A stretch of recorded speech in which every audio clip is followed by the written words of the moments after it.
ఉంది. కాబట్టి దేవుని బిడ్డలమైన మనము వైద్యులను సంప్రదించటంలో ఎటువంటి తప్పు కూడా లేదని వాక్యము సెలవిస్తుంది. ఏం తప్పు లేదు.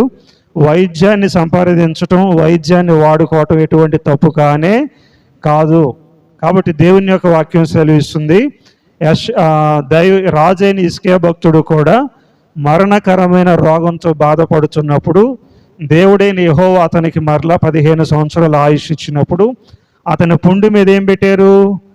అంజూరపు ముద్దను పెట్టారు. అంటే వైద్యం అనేది చేశారు. అప్పుడున్న వైద్యం నాటు వైద్యమో లేకపోతే హోమియోపతి వైద్యమో అల్లోపతో ఇంకేదైనా సరే ఏదో ఒక వైద్యం అనేది హిజ్కియా అనే రాజుకి చేశారంటే దేవుడు వాగ్దానం చేసాడు 15 సంవత్సరాలు ఆయుష్ ఇస్తానని. అలాగే వైద్యాన్ని కూడా వాడుకోవటానికి కృపనిచ్చాడు. వైద్యాన్ని రాజైన హిజ్కియా దైవజనుడైన యెషయా ద్వారా వాడుకున్నాడు.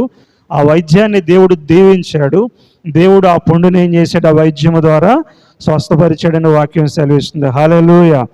కొన్ని సందర్భాల్లో దేవుడు మనం ఎంత వైద్యం చేసినా తగ్గకపోతే దేవుడే స్వయంగా స్వస్థపరుస్తాడు.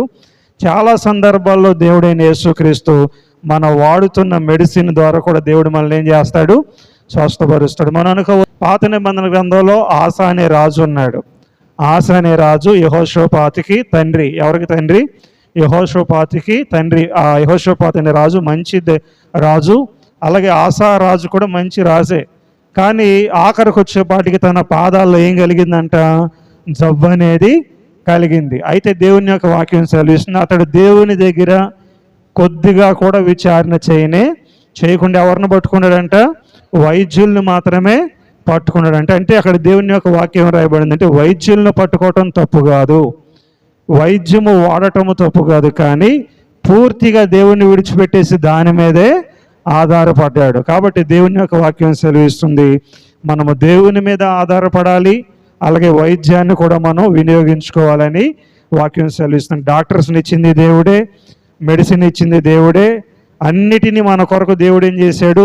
ఆదామును అవ్వను కలగజేయక మునిపే, మనల్ని పుట్టించుకు మునిపే మన కొరకు దేవుడు అన్నిటినీ సిద్ధపరిచాడని దేవుని యొక్క వాక్యం సెలవిస్తుంది. హల్లెలూయా.